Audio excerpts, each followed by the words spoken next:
नमस्कार। मैं डॉक्टर अंकित पारक हूँ। मैं बच्चों का चेस्ट, एलर्जी और स्लीप रिलेटेड प्रॉब्लम्स का स्पेशलिस्ट हूँ children's chest clinic new Delhi में और बीएल के मैक्स हॉस्पिटल न्यू दिल्ली में। ट्रैकियोमलेशिया एक कंडीशन है जिसमें कि हमारी जो विंड पाइप है या सांस की नली है उसकी वॉल्स वीक होती हैं और इस कारण से ये वॉल्स कोलैप्स होने लगती हैं इस तरह से। जब इस तरह की सिचुएशन होती है तो बच्चों को सांस में काफी दिक्कत होती है। इस वीडियो में हम ट्रैकियोमलेशिया के कारण, उनके सिम्टम्स और उनके डायग्नोसिस और ट्रीटमेंट के बारे में जानेंगे। ट्रैकियोमलेशिया ज्यादातर बर्थ के आसपास ही होता है। मैक्सिमम बच्चों में ये फर्स्ट 3 मंथ्स में डिटेक्ट होता है। जिन बच्चों को ट्रैकियोमलेशिया बर्थ से होता है उन्हें कंजेनिटल ट्रैकियोमलेशिया कहते हैं और काफी बच्चों में इसके साथ उनका जो वॉइस बॉक्स होता है उसकी भी वीकनेस होती है जिसको लैरिंगोमलेशिया कहा जाता है। कुछ बच्चों में जो हमारे छोटे सांस के रास्ते हैं जिनको हम ब्रोंकाई कहते हैं उनमें भी वीकनेस होती है जिसको ब्रोंकोमलेशिया कहा जाता है। कुछ बच्चे ऐसे हैं जिनको ट्रैकियोमलेशिया किसी ट्रैकियल वॉल के दबाव से है। ज्यादातर कोई ब्लड वेसल या रक्त की कोशिका हमारे ट्रैकिया या विंड पाइप के बहुत ही पास से गुजरती है और वो हमारे सांस के रास्ते पे दबाव पैदा करती है। कुछ बच्चों को इसके कारण भी ट्रैकियोमलेशिया की प्रॉब्लम हो सकती है। जिन बच्चों को ट्रैकियोमलेशिया है उनमें से काफी बच्चों को कुछ और दिक्कतें भी हो सकती हैं, जैसे कि हार्ट रिलेटेड दिक्कतें, हमारे लंग्स से रिलेटेड दिक्कतें या हमारा जो फूड पाइप है उससे संबंधित दिक्कत। ट्रैकियोमलेशिया के कारण बच्चों को काफी सारी दिक्कतें हो सकती हैं। बच्चों का सांस तेज रह सकता है, उनको सांस लेने में डिफिकल्टी हो सकती है, उनको छाती में यहां पे और यहां पे गड्ढे पड़ सकते हैं। जिन बच्चों को ट्रैकियोमलेशिया होता है उनके सांस में आवाज आ सकती है। कई बार ये आवाज स्ट्राइडर के फॉर्म में होती है, कुछ इस तरह। कुछ बच्चों में जिनमें ट्रैकियोमलेशिया लोअर पार्ट में होता है उनमें ये प्रॉब्लम वीज या विस्लिंग साउंड के तौर पे हो सकती है, कुछ इस तरह।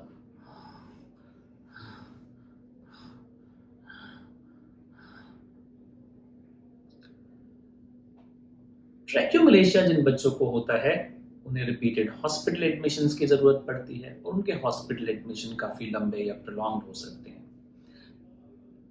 ट्रैकियोमलेशिया के कारण काफी बच्चों को खांसी की प्रॉब्लम रह सकती है और कुछ बच्चों को ट्रैकियोमलेशिया स्पेल्स होती हैं जिसमें उनकी खांसी बढ़ जाती है, उनकी सांस तेज हो जाती है और कई बार वो ब्लू या नीले भी पड़ जाते हैं।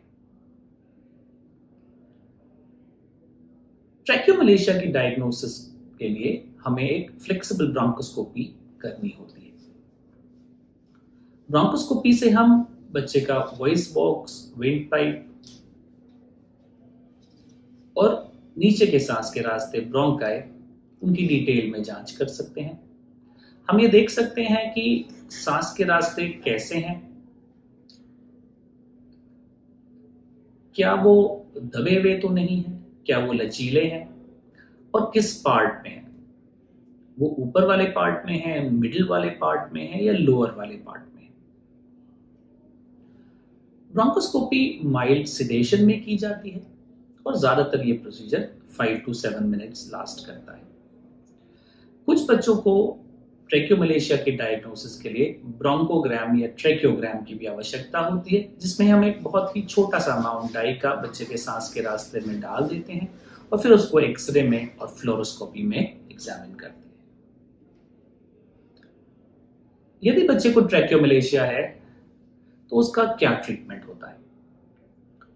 यदि प्रॉब्लम माइल्ड है तो ज्यादातर बच्चों को कोई खास ट्रीटमेंट की आवश्यकता नहीं होती है, और जैसे जैसे वो बड़े होते हैं 1 to 2 ईयर्स के आसपास, उनके जो ट्रैकियल रिंग्स हैं वो मैच्योर होते जाते हैं और ट्रैकियोमलेशिया की प्रॉब्लम ऑटोमेटिकली कम होके चली जाती है। हमें ये ध्यान रखना होता है कि बच्चे को बार बार रेस्पिरेटरी या चेस्ट इन्फेक्शंस ना हो। हमें ये ध्यान देना होता है कि उसको रिफ्लक्स की प्रॉब्लम ना हो, उसकी फीडिंग ठीक रहे और उसका ग्रोथ और वेट गेन ठीक रहे। जिन बच्चों को मॉडरेट ट्रैकियोमलेशिया होता है उनको कई बार सीपैप की आवश्यकता होती है। सीपैप एक छोटे से मशीन से दिया जाता है और ये ज्यादातर एक नेजल मास्क के माध्यम से या फिर नेजल कैनुला ऑप्टीफ्लो के माध्यम से भी दिया जा सकता है। और जैसे जैसे बच्चा ग्रो होता है, बड़ा होता है, इसको हम धीरे धीरे वीन करके हटा देते हैं। यदि बच्चे को सीवियर सिम्टम्स हैं, वो सीपैप पे भी ठीक नहीं रहता है, उसको रिपीटेड हॉस्पिटलाइजेशन होते हैं, ट्रैकियोमलेशिया स्पेल्स होते हैं, उसका वेट गेन बिल्कुल नहीं हो रहा है, इस सिचुएशन में सर्जरी की आवश्यकता होती है। और एयरटोपेक्सी या ट्रैकियोपेक्सी एक स्टैंडर्ड प्रोसीजर है और इसके रिजल्ट्स काफी अच्छे पाए जाते हैं। तो यदि आपके बच्चे को सांस के रास्ते में आवाज आती है, उसका सांस तेज रहता है या उसको रिपीटेड हॉस्पिटल एडमिशंस की नीड रहती है, तो ये ट्रैकियोमलेशिया से संबंधित दिक्कत हो सकती है।